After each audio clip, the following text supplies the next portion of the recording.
Out of spite. Got no chance. How them Xenos dance. Razor stakes. Xeno's bite is out of sight. Tongues they lash, make you trash. Human race, catch no breaks. And out of space. That's good. Ain't no breaks. And out of space. I had to get your attention somehow. Hi, my name is Michael Lauter, director of the feature films Body Gulch, Spectrama, Talent Keyhole, and the fashion documentary Art and Style. I also directed the short horror film Mausoleum. Welcome to Sleepwalk Cinema's Fork Island Studio and our annual Spookcast. It's electric and eclectic. I want to thank Mark Sbani for doing the vocals on the Xenoboo rap. Stay tuned to the end for details on the vintage vinyl giveaway. From my own personal collection, I'll be giving away vintage vinyl, including this.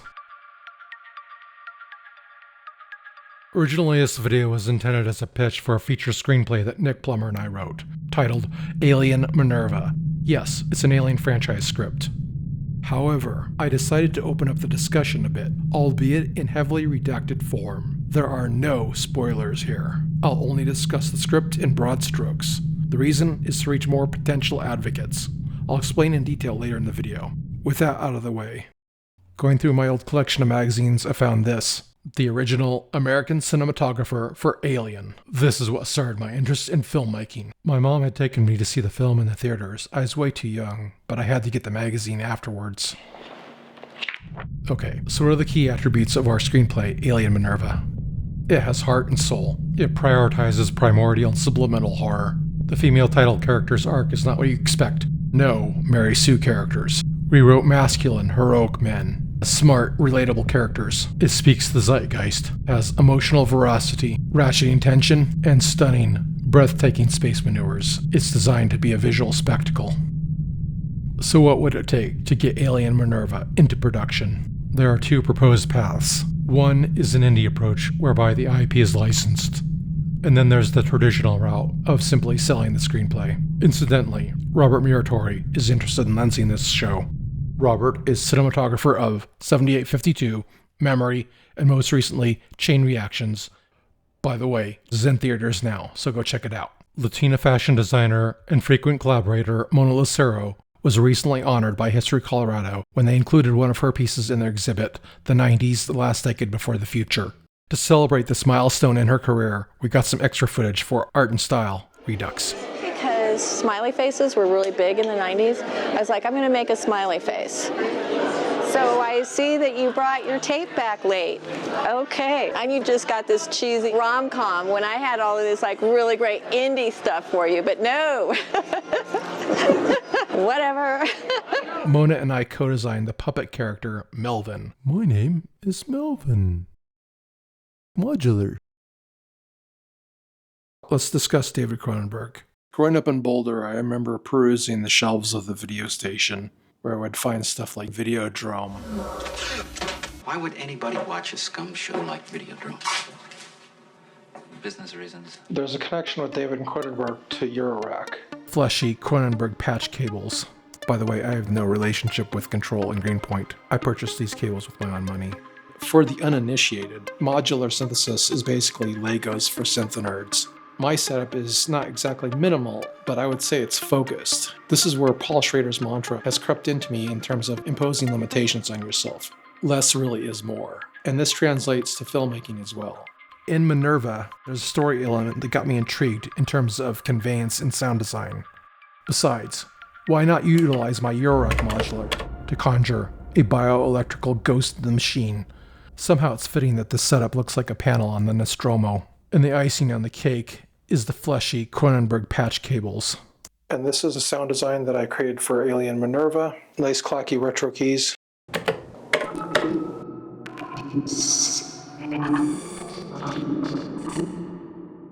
Which is cool, but now let's add brown noise.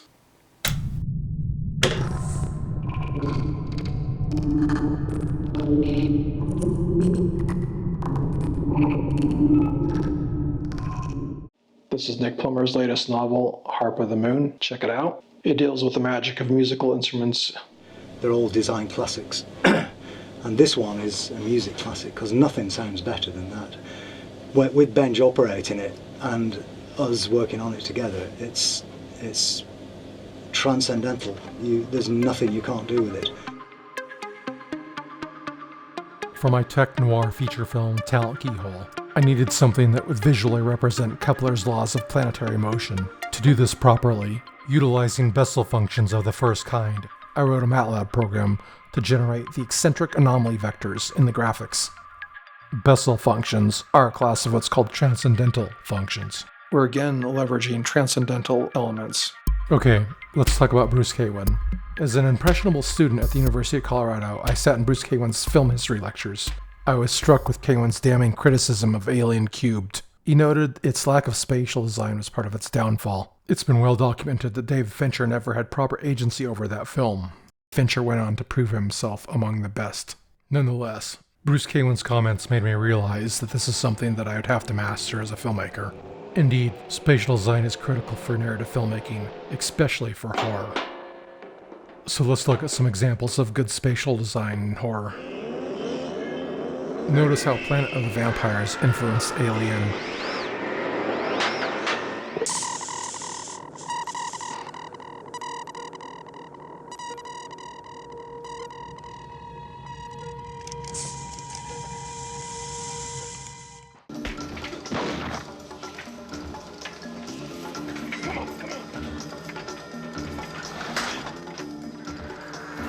Okay, downstairs again. Same trick. Let's go.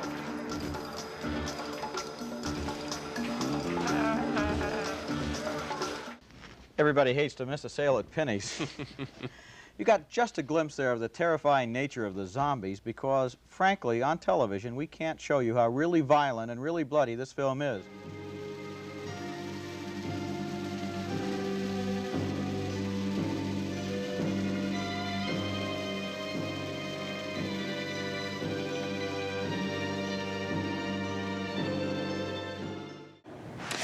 I can't wait to show you my Victor talking machine.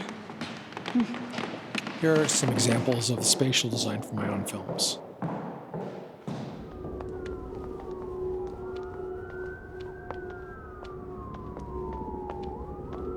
Rachel? Rachel! 20 years ago, the spacecraft Bellerophon landed here with a prospecting party of scientists. Our mission is to search for survivors.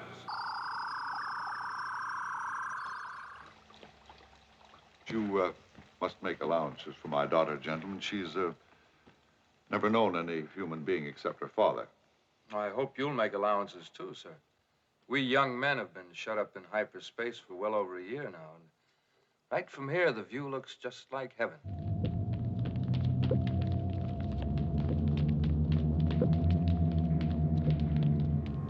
Galaxy of Terror has excellent production design for its limited budget. What a magnificent piece of work. Galaxy of Terror often gets labeled as an Alien ripoff. It's still here. Stylistically, that's true. Really, at its core, it's a remake of Monsters from the id.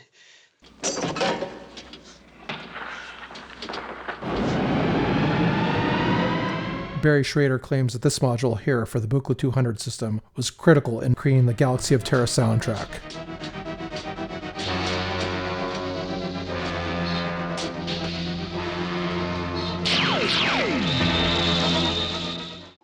Now, compare The Innocents and Alien. Note the parallels.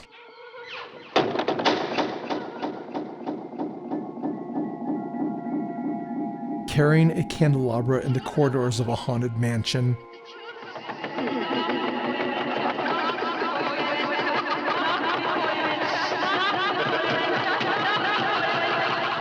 And carrying a flamethrower in the corridors of a haunted spaceship.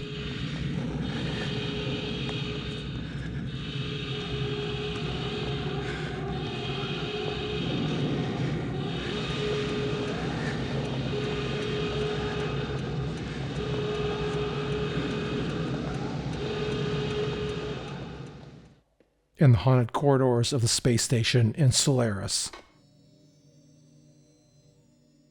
Keeping with the electric theme, electronic music, the vinyl soundtrack for Liquid Sky is included in the giveaway, so stay tuned to the end for details on that.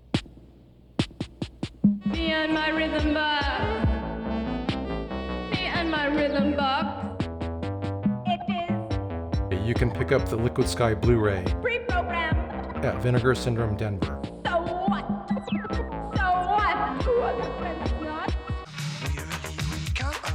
Cabaret Voltaire has been a huge influence on me, not just with music, but in filmmaking.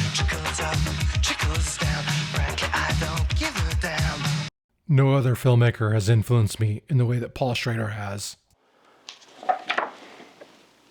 That animal's not even supposed to be out. Why'd you run away like that? Well, you scared me. But the leopard doesn't. You can sense how an animal feels.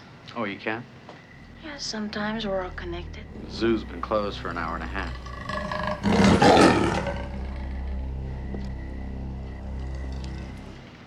As a side note, the original 1942 Cat People is stylistically excellent, but the 82 Schrader remake is vastly superior.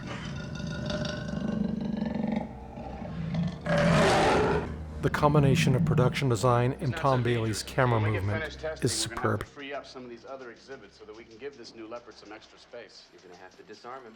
What does that involve? Let's look at Paul Schrader's use of spatial design in two of his films, 35 years apart from each other. Don't believe he's in today. In First Reformed, note the oblique angles. And you know this how? And the violent cut to the next oblique angle. I'm worried about you. Me alone. With jarring, claustrophobic tension. I just want I know what you want. All right, and I cannot bear your concern, your constant hovering, your neediness. So let's look at some examples of good spatial design in horror. The killing of a sacred deer. Hey, Timble.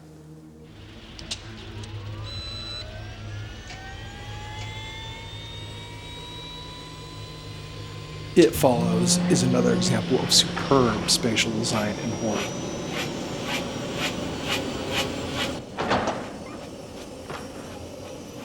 Builds tension with minimal cutting. Let's talk about John Carpenter. Carpenter probably did not read Paul Schrader's Transcendental style book. However, he intuitively understands the powerful use of stasis in horror. There's 8 stasis shots to maximize the creepy ending of Halloween. That dog woke me. This one shot in David Lynch's Lost Highway packs a huge punch. Note the temporary stasis. David Lynch is a master. Who the hell owns that dog? So you might be asking, who the fuck is this Michael Lauter guy and why does he think he can direct a $95 million Alien franchise? Let me break it down for you. I am a leader who listens. I work extremely well with others. I work effectively with limited resources. I make sure the money ends up on screen. I use intuition and wisdom for creative problem solving. I don't just shoot the boards. I've adopted Paul Schrader's mantra. Creativity is defined by restrictions. Like Cronenberg, I have a no assholes policy, and I don't tolerate bullshit. I understand withholding, giving audiences time to contemplate. A track record of delivering visceral impact to cinema. I have 4 feature films under my belt. I've studied and mastered spatial design, astrophysics credibility, having worked in aerospace, musical timing. In 2023, Film Threat, at their annual awards ceremony, nominated my film Talent Keyhole in their indie sci-fi category.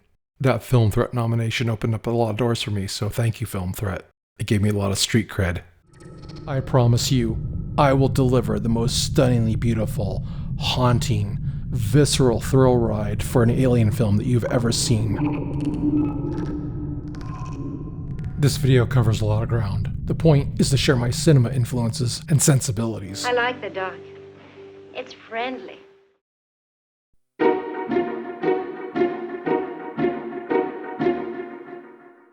In case you're wondering where you can see my films, currently they're out of circulation. They had their respective runs on streaming. We're now pivoting to physical media, so they're being remastered for 4K and Blu-ray. Okay, so here's the challenge for the vintage vinyl giveaway. In order to get your pick of vinyl, you make a key introduction and advocate for one of the 3 film endeavors here, leading to an inked deal. The 3 possible deals are Alien Minerva script sale, the traditional route, Alien Minerva $95 million funding, independent production, or Starling Heights Forever, my other feature script, which requires $3 million in funding for production. Starling Heights Forever is outside the scope of this video, but it is another film that I'm trying to get financed, so it is part of the challenge. Here are some movie memorabilia items that are part of the giveaway. Dune terminology sheet that was given out at the cinemas. A comic book from Android, 1982. The Valerian comic book. Here's some vintage vinyl on offer for the giveaway. These are all original pressings. These are not the Death Waltz reissues. Okay, for the 7-inch vinyl. This one is from the Walter Hill film Streets of Fire, which is excellent, by the way.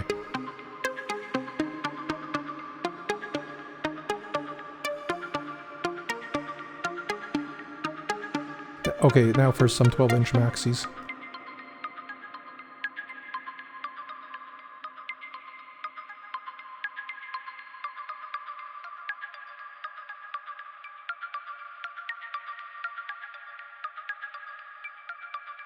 I hope you enjoyed our eclectic discussion on horror films and electronic music.